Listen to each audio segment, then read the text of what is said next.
This summer, Instacart presents famous summer flavors coming to your front door. Or pool. Or hotel. Your grocery delivery has arrived, sir. That was faster than room service. No violins in the lobby. Oh, seriously? Anyway, sit back, relax, and get delivery in as fast as 30 minutes. Starring your favorite snacks, drinks, and more. Download Instacart for free delivery on your first 3 orders. Rated H for hungry audiences. Offer valid for a limited time. Minimum $10 per order. Excludes restaurants. Additional terms and fees apply. We acknowledge the traditional owners of country throughout Australia and recognise their continuing connection to land, waters and culture. We pay our respects to their elders past, present and emerging. Welcome to This Song Is Yours and welcome back to the pod for 2023. We are a music podcast that chats to artists, musicians and creatives on their songwriting process and upcoming releases. We very much appreciate you returning to listen to us once more on what is episode 224 and our first back for this new year. The first thing you're probably noticing is that we've changed the intro. We used to kind of follow a similar template with each episode, but it was difficult to get all the relevant information into a 90-second window for you. The feedback that we got from our year-end episode, our best of 2022 episode, was that you seem to enjoy this more relaxed approach. So it's something that we're going to implement moving forward. The other change is that we'll be bringing all the info to the front of the pod. And what I mean by that is that we used to kind of include all the band's info, where you can find them and all their kind of gig and release info, the podcast information as well. We used to put it at the end of the episode. And we realised that sometimes it was getting lost. We had a few friends reach out at the end of the year who were kind of like, oh, we didn't realise you had a Patreon or a TikTok. We didn't ever kind of really realise that info was after the interview. And so that's on me. I will put my hand up and say that is my fault. So what you'll find now moving forward is all the info we'll put right at the start of the episode with the guest info, and from there you'll be able to listen to the episode, and afterwards you don't have to hang around for anything. All the info will be at the start. So just to get it out of the way, you can find all of our social media in the pod show notes, which include our Facebook, our Instagram, our TikTok, and yes, we do have a Patreon. You'll also find the links for today's guests, which includes their socials, gig guide, and links to be able to purchase their releases, which for today it is a beautiful vinyl box set. So speaking of our guest today is Wayne Coyne, who is the brilliant frontman for beloved Oklahoma City band The Flaming Lips, one of my favourite bands. They are known for their unique sound of like psychedelic rock and pop, and over the last 30-something years, I think they've been operating as a band. They've collaborated with so many artists like Miley Cyrus, Nick Cave. They've played with Tame Impala. They've collaborated with Kesha. The list of their collaborators is kind of incredible. So if you have time, please go and have a look online and see who else they've played with. Late last year, it was the 20th anniversary of their breakthrough 10th record, Yoshimi Battles the Pink Robots, which is an incredible record. If you've never listened to it, again, we'll have links to their Spotify in the show notes so you can listen to it. But it does include one of their most well-known tracks, Do You Realise? Do you realise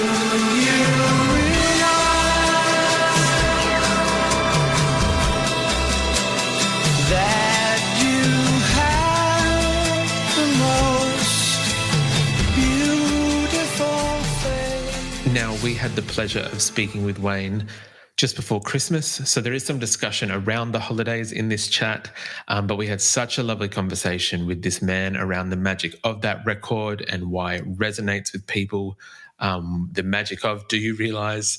And then we also spoke about why the Flaming Lips are such a phenomenal band to experience live. If you've ever seen them live, you'll know what I'm talking about. If you haven't, please do yourself a favour, because it's like a wonderland seeing them play live. So we also discuss the incredible deluxe version of the record, which has demos, it has B-sides, it has live versions of tracks. That deluxe version digitally is out now, so you'll be able to stream that on Spotify or Apple Music or wherever you stream your music. And the vinyl box set is coming out in April 2023. So if you do collect wax, please make sure you go and pre-order that as well. And links for that will be in the show notes. We want to give a quick shout out, but a massive shout out to Rick and Delanee at Warner Music for their help with this interview. This is a bucket list interview for myself, if I'm being honest, and it is incredibly appreciated that we got the opportunity to speak with Wayne. So we very much want to give a quick shout out to Rick and Delanee. We won't take up any more of your time. Here is our chat with Wayne Coyne from the Flaming Lips. Her name is Yoshimi. She's a black belt in karate. Please welcome to This Song Is Yours from the Flaming Lips, Wayne Coyne. Hello, sir. How are we? Oh, all right. Hello. It's, I don't know if the audience always realizes you and I are sitting here and it's nothing at first. We're just hoping that the connection works and all that. And then suddenly I'm like, oh, yeah, well, we're on this show. Yeah, like, here we go. Yeah. Well, it's wonderful to be here. I'm always amazed that it's all working, and I'm talking to you and you're like a million miles away, and it just seems like we're face to face. This is the new face to face. There is still something to be said about, I think, in person and, being able to connect and have that chemistry with someone one-on-one, but there is a new, I feel like over time, obviously we've been able to improve our ways of connecting with one another and being able to do this. Is for yourself, having done press for a number of years now, is there anything that kind of gets easier for yourself when promoting a record? Yeah. I mean, I just listen, and whatever is going to happen, whatever you want to ask and whatever is happening, I just listen and say, oh, sure. And if I don't know an answer, I just say, I don't know. I mean, in the beginning, I think, you see, rock stars or celebrities, whoever, and they just seem to know, like, what they're going to say, and they're so charming or whatever, and you think, oh my gosh, I don't have anything to say, and so yeah, you're kind of in the beginning, I was anyway, you're just kind of like, what do I say, but yeah, after doing it forever and forever, and I think interviewers have gotten better at sort of if you don't know what to say, I'll help you. And so that's, that helps a lot too. And so, yeah. And I think it's like the greatest luxury in the world to be able to talk to so many people like I do. I get to talk to so many people, and it really is, you get to learn something every time. You're learning about communication and little nuances and all that. And so, there's nothing that could prepare you for it other than doing it. And if if you're lucky that you start off doing it badly, as you go, you can improve if you get to keep doing it, So yeah. I don't really get nervous or anything now. It doesn't mean that the interview is going to be good. It just kind of leaves you off the hook, Well, look, I appreciate that honesty off the bat. But before we kind of get into what we are here to promote, I would love to kind of chat about, as I mentioned before we started recording, this is going to come out in January, but we are in the middle of December. I'm curious for yourself, because you do seem like a very colourful, bubbly personality. Christmas, the holidays, what does that mean for Wayne Coyne? And I guess does any of that colourful creativeness spill from the Flaming Lips into the home? Is it a bit of wacky decor around the house, or what is the holidays like for yourself? Oh yeah.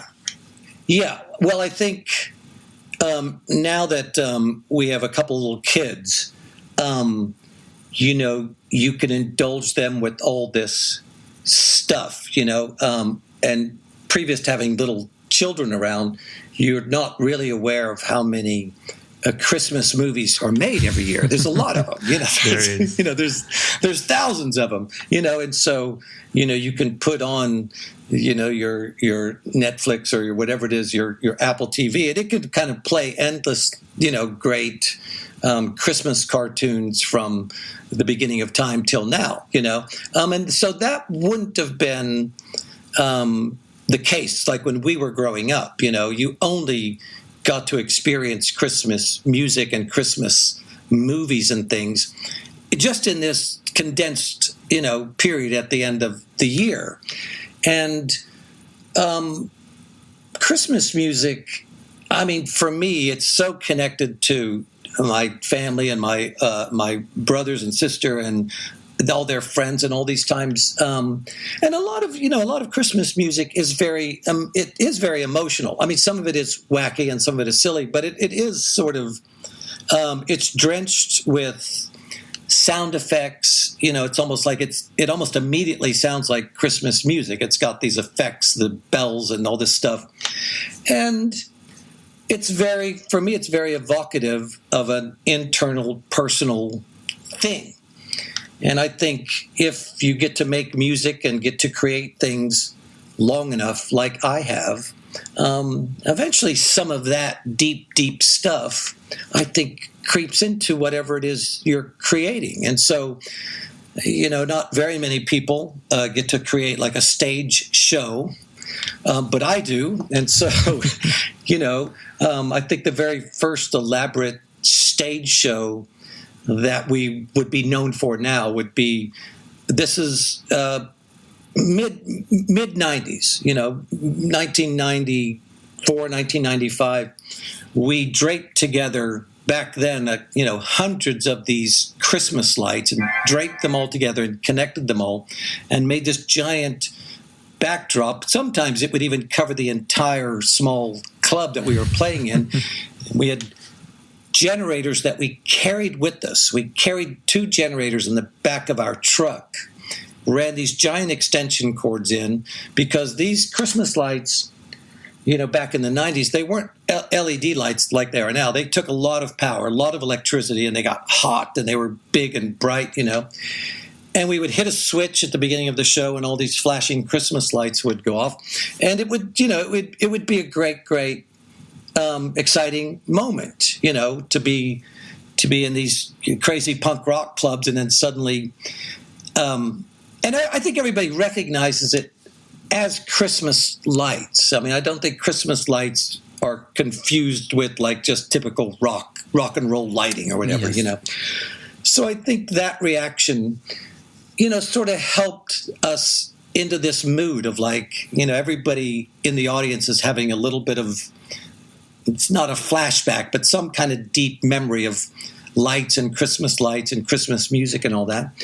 And I think we just sort of started to feel like that could just be part of what we're about. And I think being colorful, the reason why people are colorful is because that it's kind of being inviting. I think, and I dress in black a lot of the times too. I think when we dress in black or whatever, we're saying to the world, maybe like, leave me alone. I'm busy, I'm tired, and I'm just doing my thing. I'm just a normal person. I don't have any. You know what I mean? You're just getting on with your things. And when you wear color or whatever, it's a way of saying, hey, I'm like a flower. You can come up and look at me, and you can, it makes your day a little brighter or whatever. So I just think there's just these subtle, humanistic things that we get from it. And so today I am very colorful, I have to say. You are. And I do really love that Christmas has become this monstrous, bright, over the top freak scene. And my reason really is this. My father died of cancer at the end of 1996. So we were going into the Christmas of 1996, and he was dying. We didn't really know how long it was going to take or whatever, but you're in this Christmas season. It's a good couple of weeks worth of putting up trees and Christmas lights and all that. And I remember my mother she worked at a tax agency or whatever, and she would be driving home, and this drive would take her through neighborhoods, and it'd be like a 20-minute drive from her work to where she got back home, where she was going to take care of my father. And this would be the only time that she would cry, in this powerful, horrible, intense, personal thing that was happening with my father. And she said she would always try to go down streets that had a lot of Christmas lights on them, because it made her feel like, everybody was trying to help her and cheer her up and all that. And so those are the reasons that you want to do it. Those are the reasons, because it's like you really can brighten someone's mood, even if it's not your mood, just by displaying this light. And especially, this time of year when it's so dark, and if you have something bad that's going on in your life, or something tragic, or something like a death in the family, it's everybody's celebrating, and you're being crushed by this thing that no one really knows about. And that's happening all the time. That's really happening all the time for everybody, So in a way, once that happened, I just decided I wouldn't hold back. I would say, the more bright, the more crazy, the more, if you can look at what I'm doing for another minute, that'll be great. Not to get attention, not to say, hey, look at me, but to put on this event, this spectacle, to say, yes, brightness is good, being loud is good, having fun is good, I feel like, and I was going to kind of save this till a little bit later, but because we're already here, this kind of, I want to say mantra, or this kind of ethos of having things bright, bringing joy, the Flaming Lips for years now have been known for doing that, for bringing joy. I think that the live setting of the Flaming Lips is an absolute, it's an experience in itself. I personally have been to one or two shows here in Australia, and I would say that they are transcendent. I would say that they're experiences that you cannot get. And yeah, I do want to talk about the tour dates in a second, but I was wondering if you'll allow me to maybe. And it can be a quick fire game. It can kind of be whatever you'd like to respond with. But I was wondering if we could go through some of the, I guess, the myths, or some of the touchstones of the Flaming Lips live show, in terms of things that people throughout the last, where are we now, last 30-something years might recognise from a Flaming Lips show. Sure, yeah. So to begin with, I was wondering, the fake blood. Where did that idea come from? Well, there is a photo of Miles Davis. He's standing outside of I guess it's a club where they're playing. He was playing in New York City. It probably is.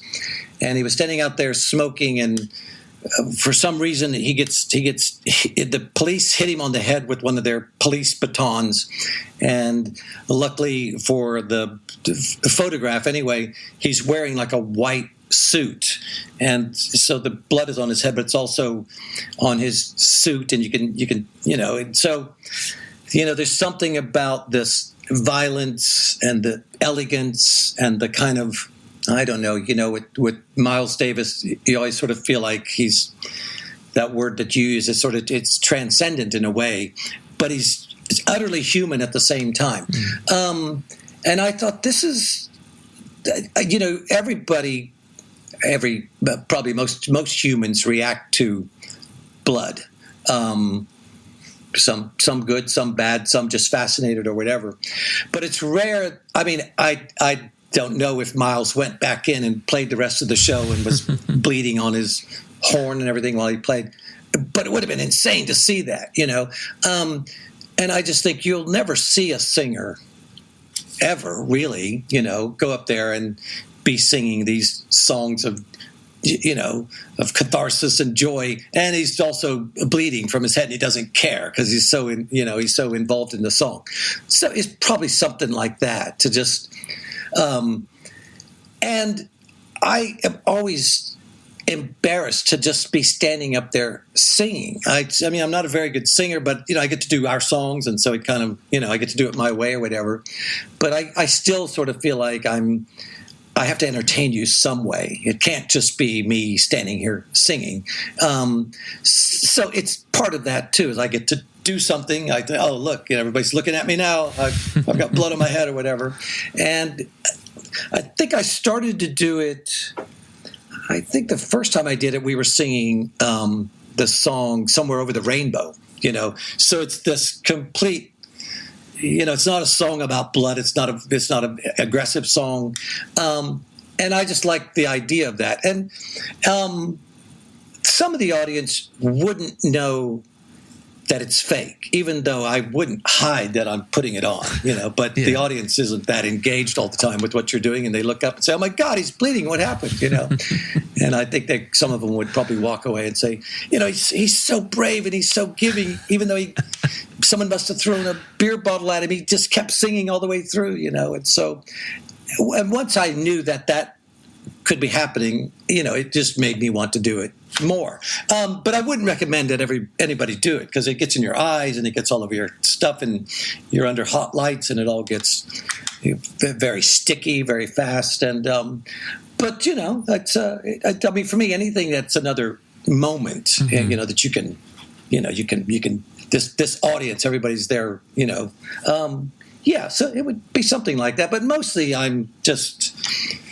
I got to have something to do up there. Even though I don't really think that. When I'm in the moment, I feel like I've got to do something. Singing isn't going to be enough, Look, I can very much appreciate that. I guess one of the other ones I wanted to discuss, there's a list, and I won't spend our whole interview chatting about those. But the other one I wanted to discuss, I love it. Yeah, was the giant laser hands. For anyone who hasn't seen them, they are.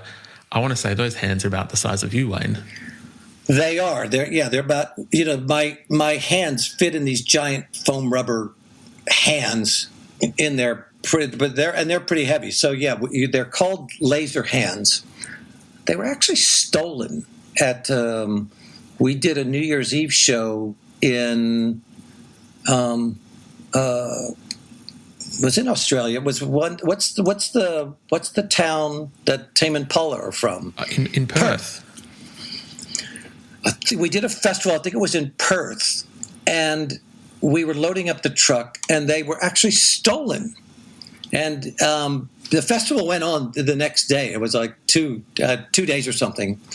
And someone found them in someone's tent the next day. I would steal them if I had the chance, It was definitely forgivable, but yeah. And it took us a couple of months to get them back because they had to be shipped and we had to declare what it was and all this, it was complicated that way, But anyway, so laser hands, I don't even know why it started. It started off as just big hands. I like the idea that I'd go out there and have these giant things that just looked like hands. I'd be like, yeah, everybody, we're here, And then we stumbled upon these lasers that... they're not mega lasers that'll like kill you if they shoot you, but they're not like these little. Your wedding will be one of the happiest days of your life, and Blue Nile can help you celebrate it with a gift that'll last a lifetime. Whether you're looking for wedding bands, a gift for your partner, or an unforgettable thank you to your bridesmaids, Blue Nile offers a wide assortment of jewelry of the highest quality at the best price. Plus, expert guidance to ensure you find the perfect piece. Experience the convenience of shopping Blue Nile, the original online jeweler since 1999 at BlueNile.com. BlueNile.com. My dad works in B2B marketing. He came by my school for career day and said he was a big ROAS man. Then he told everyone how much he loved calculating his return on ad spend. My friends still laugh at me to this day. Not everyone gets B2B, but with LinkedIn, you'll be able to reach people who do. Get $100 credit on your next ad campaign. Go to linkedin.com/results to claim your credit. That's linkedin.com/results. Terms and conditions apply. LinkedIn, the place to be, to be. Cat toys that you can, point at your cat. They're somewhere in between. And as the Flaming Lips, we know a lot of crazy electronic engineer type people. I had about 100 of them put into these hands. So they're all sort of jumbled into one and the other. And then there's this giant, electric box that you got to slam on to make them work at the right time. And then we started to do that as just lasers that would shoot out over the audience. And then we started to carry around a giant mirror ball. So mirror balls, in your house are kind of like this big, but the Flaming Lips have one. I think we have one of the biggest ones in the world. It's a 6-foot mirror ball. And we wouldn't put it overly high. I think if you put it up too high, it looks small again because it's way up in the theater. So we would have the mirror ball, giant mirror ball, fairly close down to where we were. And one day I had the laser hands on. I just turned around and I shot it at this turning mirror ball, and that just turned into this explosion of green and red lasers shooting everywhere. And it's probably not safe if I did it for like an hour, but for just a few moments that I do, these lasers reflecting off the mirror and all that, just looks utterly insane. So we sort of concocted a moment with some music and some dynamics where at just the right time, there's just enough smoke in the room, turn every light off, and I hit that, and yeah, it's that's why we're here. Yeah, well, of course. It is. Yeah, it's a great moment. Yeah, it's definitely a sight to see.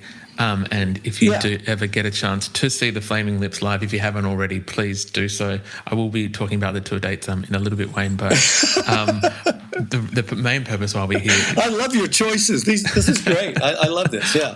I've got a few more. I'll come back to them in a little bit. Okay. The main reason why we are here is, and I can't even believe that I'm saying this, is that Yoshimi Battles the Pink Robots has turned 20, which is firstly a huge milestone. Yeah. So firstly, congratulations for that.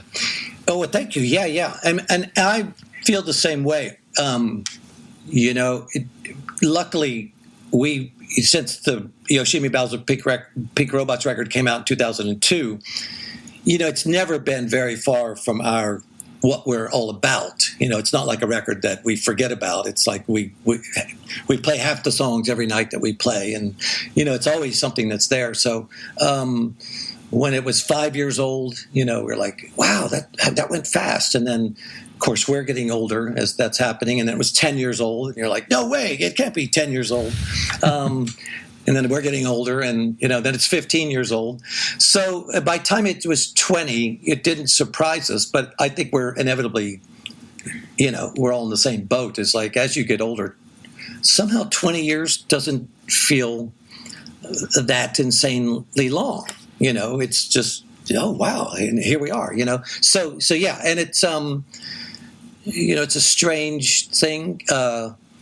This music that you make, to think we're going to be talking about it 20 years later. Of course, it doesn't feel strange now, but, to think when we made it and when the record came out that we're still going to be talking about it and thinking about it and listening to demos of how it got made and talking about it. So, yeah, it's strange, but it's great. It's the greatest thing ever, to have something, especially like the song "Do You Realize," that's touched so many people and means so much to so many people, and that really is the power of music. That there really is nothing like it. I think that's why we're all so drawn to it. It really is a form of modern day magic that we can't quite. When music touches you, you can't understand it. When it doesn't touch you, you're like, who cares? It can be, it can be the most precious thing ever, but it can also be the most throwaway thing ever. So yeah, it is. It's such a funny thing, and I don't think we could have ever intentionally made a record. We thought, this is, people are going to think this is important or still be talking about it 20 years later.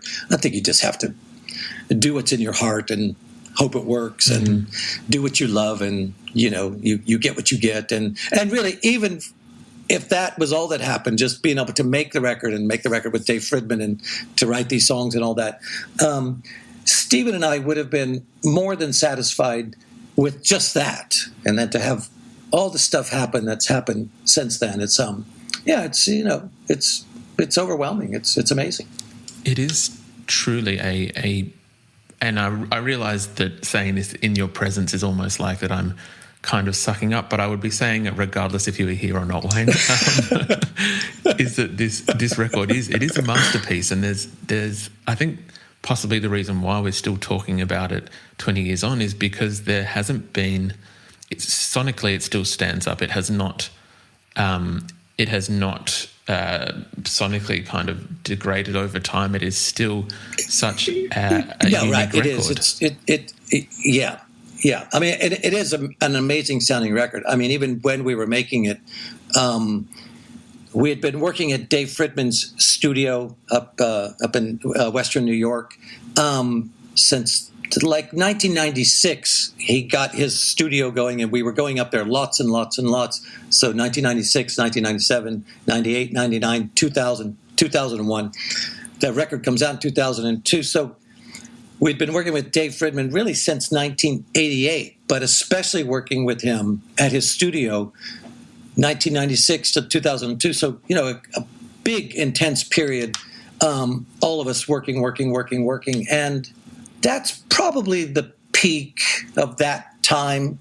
I don't think we would have wanted to make records like that all the time. I mean, they have a momentum, they have an energy, but it's also it's a lot of intense work for a lot of people. And when when you get done with something like that, part of you is like, fuck it, I don't want to let's just have fun and not worry about every little detail. Which we do that too, but everything on that record is, man, it does. It sounds like it would, it could have been made today. It's so beautiful and it's so rich.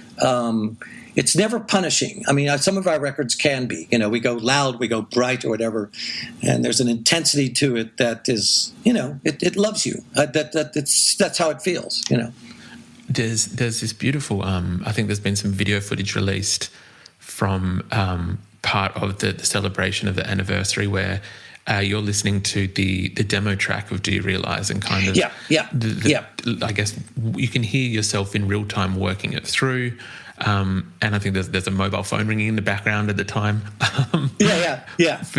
For yourself, was there any inclination back then that I guess, and again, the whole record as a whole is incredible, but as you mentioned, Do You Realise has hit a bit of a cultural nerve in a positive way, that it seems to connect with all these people. Was there any idea for you, I guess, the impact or the magic that song kind of held at the time?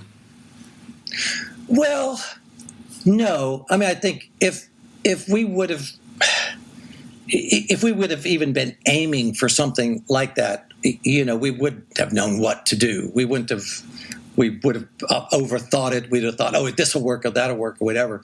I think we were lucky. We were writing a lot of songs, and some of them would be, like, wow, that's really working, and in the production that we were doing with Dave Fridman, it was really working. So we had an idea of how a song could sound. The demo that you're talking about, it's pretty primitive. I think it's, if you didn't know how amazing the song ended up sounding, you wouldn't want to hear that demo. It's so struggling, But I think when you know the final version of it, when you hear how it started, you can understand, like, there is something there that, as I work through the few things, and that's just the luck of a songwriter. You're sitting there and something happens. But then, I would play that for Stephen, the other songwriter in the group, and his reaction would be pure. He wouldn't know what's coming. He wouldn't care what I mean by it. It would just hit him as music. Mm-hmm. And that demo that that was playing for everybody, that's exactly what he heard. And I think by the time I'm done going through that verse a couple of times, he's like, oh yeah, that's going to work. And I think he could hear production, he could hear chord changes and all that. We didn't even have a chorus then, but we knew we'd have one and it would work or whatever, And then Steve and I, we'd play that for Dave Fridman, and his reaction would be like, oh yeah, that's going to work, And we were just in a good zone of confidence, and we had cool sounds, and we had cool words, and it seemed like we had a lot of cool stuff. But, it was just another song that we were working on. We didn't stop everything and say, oh, this one we really have to work extra hard on. Things were going good, and we worked on it, and we were happy with it. I think we did get lucky because it was at the end of a long session. Back then we would do 2 weeks, maybe 3 weeks at the most. It'd be a long time to be in a studio every day. And Dave Fridman is crazy producer. He works every day from noon to midnight. Doesn't matter. Just you're going to go, And that's a long time to be going and going. And at the very end of it, we were trying to get this song, Do You Realize, at least started. And then we'd come back in a couple of weeks and work on it more. And like I said, things were going well. Things were sounding great. And everything that we would do would already kind of sound luscious, like it does in those mixes. But in our minds, we thought, well, we don't know if we're finished with it, or we'll see, what people think of it. And back then, every song that we would do, we'd send it to our friends and everybody, that is in our circle, and everybody that heard it immediately was, oh yeah, well, man, that Do You Realize song, that's great. And we would sort of be thinking, that we were still going to mess with it. Maybe we're going to do some more stuff to it. But the more people reacted to it, I think we were like, oh, well, people already like it. We'll just sort of leave it alone and let it, and so I think we sort of got lucky because, we don't always know when to stop. We can just keep going and going and going. And, and I think it had reached a spot where everybody thought it was going, and that was good. That was good enough. And so, a lot of luck, and there's not even very much to the song. It really is just one verse, and then it does a modulation, and then it kind of repeats the chorus. And it's such a simple nothing of a song, but it's just enough that it says what it says without you having to wait around too long. And again, as a songwriter, it's easy to make songs too long. It's easy to make 20 verses, It's not ever very easy to make one verse. And, Stephen and I always remark about what a great, simple, perfect song Happy Birthday is. Happy birthday to you, happy birthday to you. It's just a perfect song. Everybody knows the words, and, you insert the name into the song. And so, you're always thinking of, how do you do that? It's just it's an impossible thing to do. You just have to hope you get lucky. Yeah. Well, it is a fantastic song, and I know that a number of other people shared that thought or that way of thinking in relation to your music. Touching on what you just kind of mentioned of not overworking or not kind of putting too much, not thought. What's the correct word? Not overcomplicating. Yeah, I know what you mean. Yeah. Yeah. I would say that I have been a fan of this record since I was in early high school, around the early 2000s. So I think I came to the record maybe a year after it was released. But I only just last week discovered that it was yourself that did the artwork for the front cover of the record. Oh, yeah. Yeah. Was that a similar kind of thing? Was there a lot of overthinking, or did you just kind of go in and paint what kind of, I guess, came from the thought of the album? We were in the studio working on the song that would end up being called Yoshimi Battles the Pink Robots Part 2. Okay, so we had this instrumental that has the Yoshimi woman screaming and sounds like she's fighting a robot, and that's exactly what Dave Fridman and I said while we were messing with it. It sounds like she's fighting a robot or something. And I was, we were halfway through with the record, like, what does all this mean? What is this going to do? And I said, we should just call the record Yoshimi Battles the Pink Robots. And why are they pink? I don't know. It's a Flaming Lips record, so the robots will be pink, whatever. And I think that he was like, yeah, that sounds like where we should go. And I went to the couch, kind of like the way this one is behind the mixing desk. I'm at the mixing desk here. And I drew a little sketch that isn't exactly like the album cover, but it's virtually like that, where the robot's in the back there and Yoshimi's in the foreground. And I showed it to him. He said, let's do the album cover like that. And between us, I by then already done a lot of album covers, knew a lot about layout and fonts and all that sort of stuff. And, I went home a couple days later and I just painted it really in one sitting. I painted the background one night. It's in oil paints, and I let it dry. Next day, just painted the stuff. And we were in a little bit of a hurry, so I knew I wasn't going to spend weeks on it, Mm-hmm. So I did the thing from the sketch as best as I could or whatever. And, the coloring and just there's a hecticness to it. There's a kind of, you can see some energy in it. I don't spend a lot of time with details and all that. It's just kind of splattering around. And I knew once I got some fonts and things on there that could probably all come together. And so, again, it's just sheer intuition and luck. And also, if nobody liked it, I would just paint another one. It wasn't like it's do or die. It's either my thing or, it's like, all right, well, I'll try again, And that, I think that helps you a lot to know it's not so precious. And, once I started to work on the, getting the titles and all that stuff in there, I think everybody that saw it thought that's really going to work, And then the more that happens, the more you feel like, wow, this is all working. And I didn't know then that I would have to do 20 more paintings, as Yoshimi Battles Pink Robots would get more popular. There's more singles and there's more reissues and all this stuff. Mm-hmm. And so little by little, I would paint more and more. And I didn't have any ideas other than that initial cover.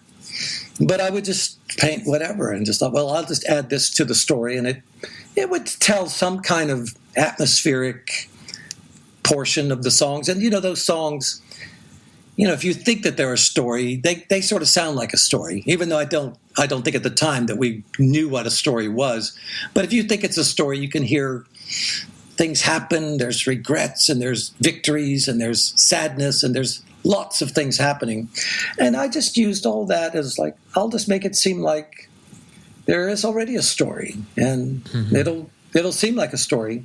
And it doesn't take much, an image and some music, your mind will start to build a story, And so, yeah. But again, I think that initial cover, like a lot of things with that, even the record before Yoshimi, Battles Pink Robots, the Soft Bulletin album cover, it's evocative in that same way, where it's like, you just have to think, I think this is going to work. I think this is going to work. And simple, but man, one wrong move and you kind of lose it or whatever, And so I felt like we could probably make something that suited that music, and yeah, and it just.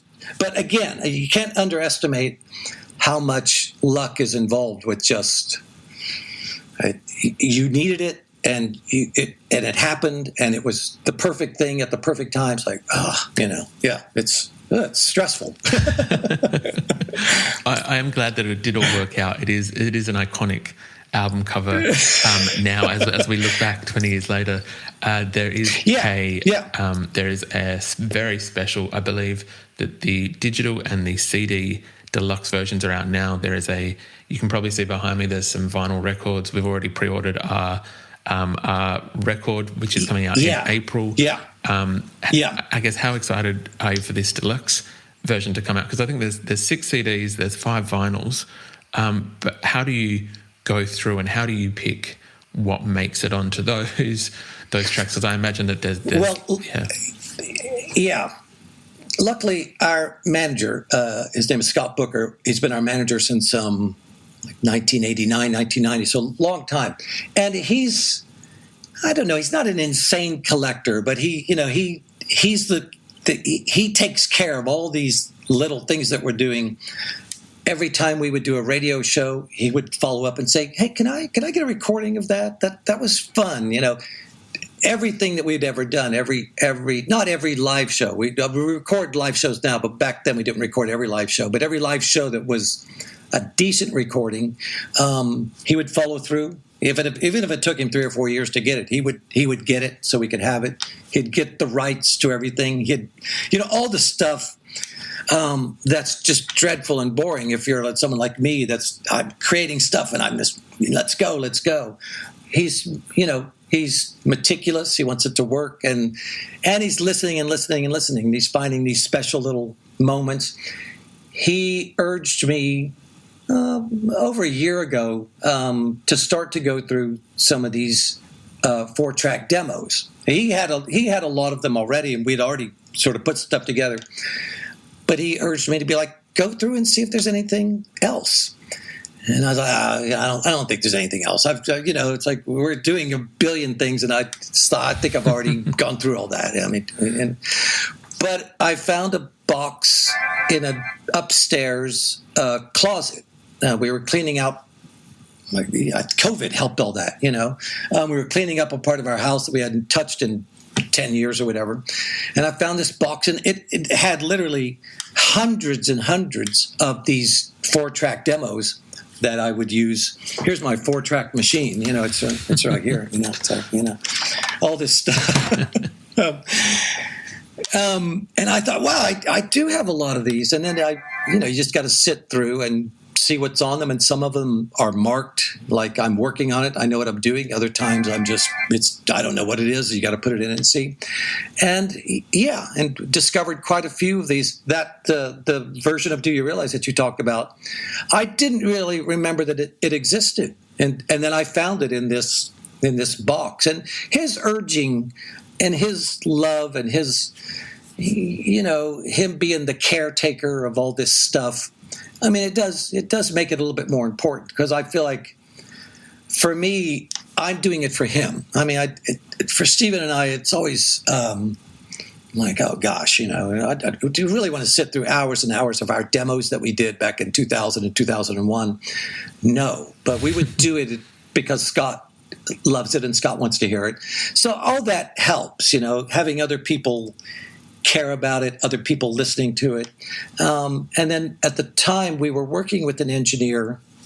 He's usually sitting here at this console, who doesn't know any of this demo stuff. He's never heard any of the demos, and I'd be playing them for him, and we'd be messing with the faders. And I could see him reacting, like, oh my gosh, there's the song. There's the song I've heard since I was 12. Here's the song, and that helps too. I mean, Stephen and I would be listening to them and like, that's Wayne struggling to find another chord to put in that song or whatever. But to people who already know the song, you could see there's something exciting happening there. So that would help too. I don't think Stephen and I would ever on our own want to go through all these things and say, oh, this is great or this isn't, but having other people say, no, this is cool, this is unique, it's cool, the things you say there, that helps you a lot. There is some incredible gems on there. There's as you mentioned, there's the demos. I believe there's some covers of Kylie Minogue and Beck from his Sea Change era. There's some absolutely incredible things on there. So we'll be putting the links in the show notes of this podcast so that people who might not already have it can go and visit it and listen to some of these deluxe tracks. Yeah, I mean, it is absolutely thorough, and there may be more things that we can find, but it's a lot of stuff. I mean, it even has the song "Thank You, Jack White, for the fiber optic Jesus that you gave me," which, this would be a song that, as records kind of have some success or whatever, you put out more and more singles, by the end of 2003 or the beginning of 2004, we're still putting out singles for this record that came out, in 2002. but we don't have any songs. We haven't written new songs. We don't really have any. We're just literally making up songs right there. And this would be, thank you, Jack White, for the fiber optic Jesus that you gave us. This would be a song that we just made up. We had just got back and we were on tour with Beck, and Jack White gave me this fiber optic Jesus. So I just wrote a song about it. But again, you don't think I'm going to be talking about this 20 years later, and you just do it. So yeah, and in that way, it's utterly amazing. I mean, it doesn't necessarily bring back memories for me. I think I'm not really thinking about that, that is important or whatever, But now when I hear it, I really love it. I'm like, why would we do that? Why would But yeah, it's amazing. Yeah, it is an absolutely stunning record, as I've said throughout this interview. Wayne, firstly, again, congratulations on the 20th anniversary of Yoshimi Battles the Pink Robots. It is absolutely incredible. I feel very blessed that we even got to have a chat about that. So thank you for your time today, and thank you for coming onto the podcast. Oh, wow. Yeah. Well, excellent. Well, hey, it all worked out. You were great.